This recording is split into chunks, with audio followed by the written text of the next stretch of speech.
He's been dubbed the Nostradamus of presidential elections. Historian at American University, Professor Allan Lichtman, has correctly predicted outcomes of presidential contests since 1984, except for the one, Bush versus Gore, in 2000. His formula includes 13 different elements that he calls keys. The candidate has to meet the vast majority.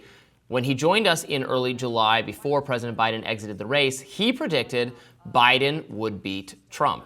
And of course, with the unprecedented switch of the Democratic nominee, Professor Lichtman has forecasted Harris will top the former president, contrasting with pollster Nate Silver's predictions that we were just talking about earlier, that said that the former president will be the winner. So who will it be? Here to discuss what his keys are is Professor Lichtman. We are delighted to have you join us. And Professor, I'd like to just start it off with, you have Harris taking 8 of those keys, Trump having 3 of those keys, and 2 of those keys are somewhat unclear in terms of the foreign policy element of it. What went into deciding that supermajority for Harris with those keys? Let me explain. My system ignores the pundits who don't have a scientific basis for their opinions, and the pollsters like Nate Silver, who are so often wrong. When I predicted Trump in 2016, Silver was predicting a win for Hillary Clinton at about 3/4. Then, of course, when she lost, he said, see, I told you there was more than a 20% chance she would lose. So he can never be right. He can never be wrong. He's just a clerk who compiles polls and also has no scientific basis. The keys are a scientific model that tap into how presidential elections really work as votes up or down on the strength and performance of the White House party. And the way it works, if the White House party loses 6 or more keys, they are predicted losers. Otherwise, they are predicted winners. And definitively, Harris has lost 6 of the needed 6 keys to predict her defeat. Party mandate based on U.S. House losses for Democrats in 2022. Incumbency because the sitting president is no longer running. And incumbent charisma because she's not a Franklin Roosevelt. The only other 2 keys that are in play are the 2 foreign policy, military policy failure and success keys. And I split them.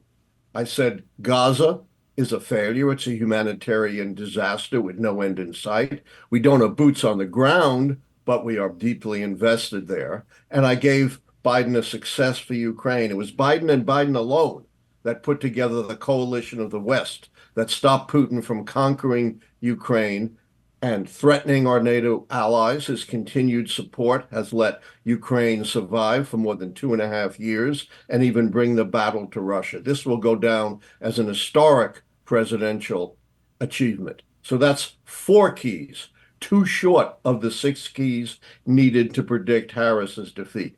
Even if you didn't believe about the foreign policy success, that's still just 5 keys. The worst case scenario, she's still 1 key short of the 6 keys needed to predict her defeat. That's why my prediction, and of course, I'm a human being, I could be wrong, but I have a track record of 40 years before I think Nate Silver was even born.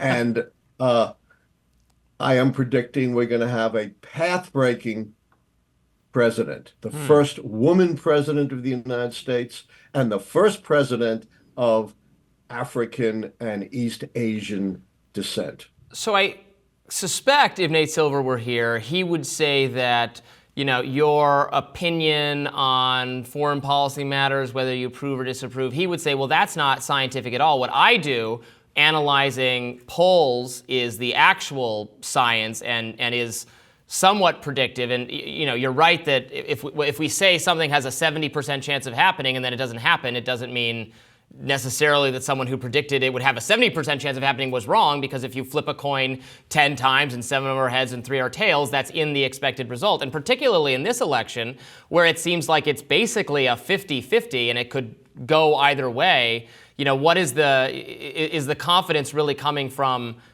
fundamental science, which has it, Nate Silver would say, at pretty close, pretty dead even? Polls are not predictors. That's where Nate Silver goes totally wrong.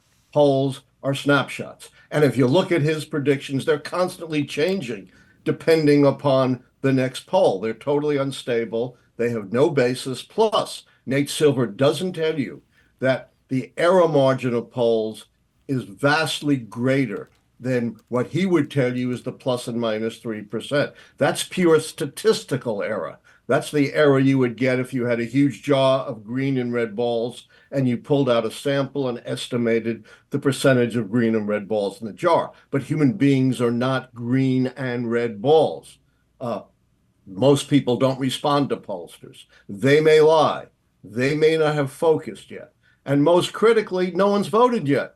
So they have to guess at who the likely voters are, and every pollster has a different guess. And these non-statistical errors are not random. They are unidirectional. They're why Nate Silver was so wrong about 2016.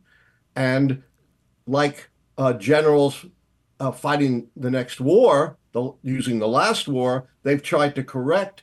And the result is they're now underestimating Democratic voting strength, as demonstrated by the 2022 elections when Nate Silver's red wave never emerged.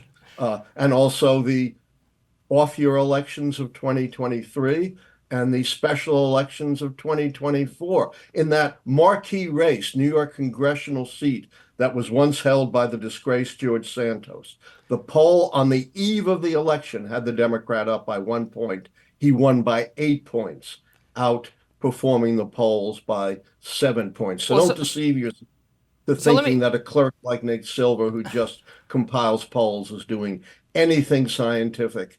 Even his probabilities are made up. They're fabricated. They're not real probabilities, which are based on the law of large numbers. You'd have to have many, many, many elections. So let me ask you this. Let me ask you this.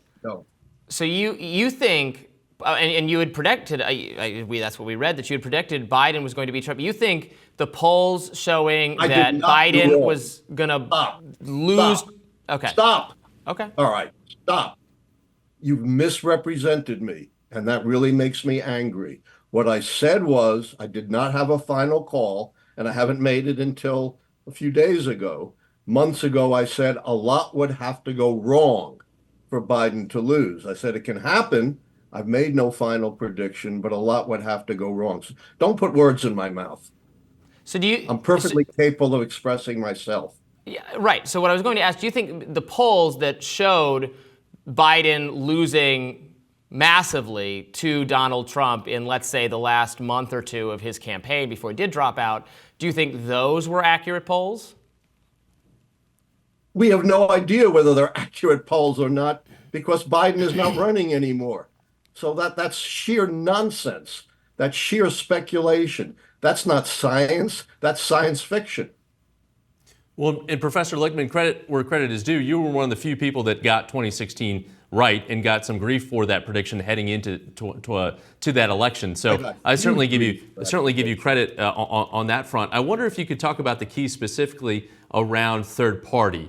So did that key flip when RFK stepped back from that race, or I know you had that threshold probably about 10% nationally, which he had months ago, but certainly not, in the lead up to him making the decision to drop out. Yeah. Before I answer that, I need to clean up this notion that my analyses of foreign policy successes and failures are subjective.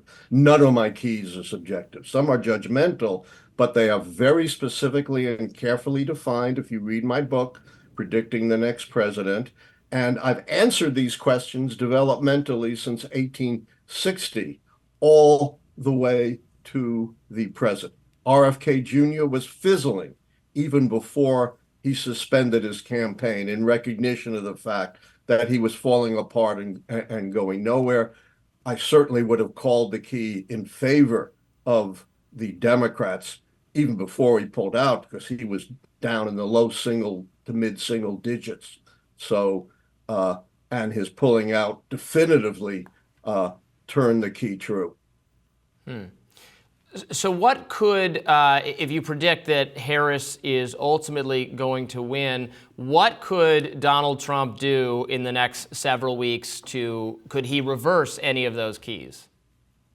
Here's the big message of the keys. Even if the pollsters were accurate, they don't tell you anything about how elections work. They're just looking at, these numbers. The keys tell you how elections really work, that it's governing, not campaigning, that counts. No one has ever been able to successfully have a long-term track record in predicting elections by looking at the campaign. Based upon the campaign, Hillary Clinton should have won in a landslide. She won all the debates. She raised more money. She had more ads. She was more experienced. She had a better ground game.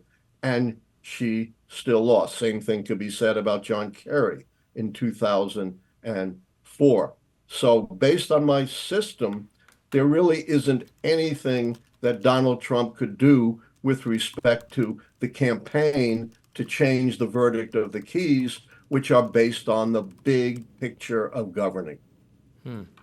Professor Lichtman, also, too, one of the keys is obviously avoiding a serious primary. How important do you credit the vice president kind of coalescing the party in rapid form to not only obviously seal the nomination deal, but avoid any kind of serious primary challenge as one of these keys? It's a great question. I was very critical of the Democrats. Number one, for trashing their incumbent president right out in public. That was not necessary.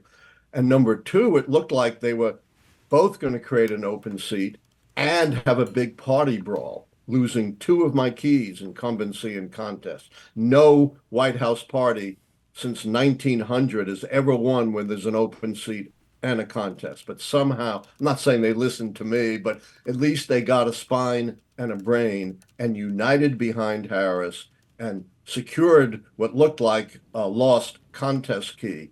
And that's critical. As you see, she's one or two keys short of the 6 keys needed to predict her defeat. So had they lost the contest key, that might have made a difference. Plus, a big party brawl could have had a negative effect on other keys as well, like social unrest or even third party. Professor Lichtman, thank you so much for joining us. We appreciate it. Thank you, Professor. My pleasure. Take Go care. Eagles.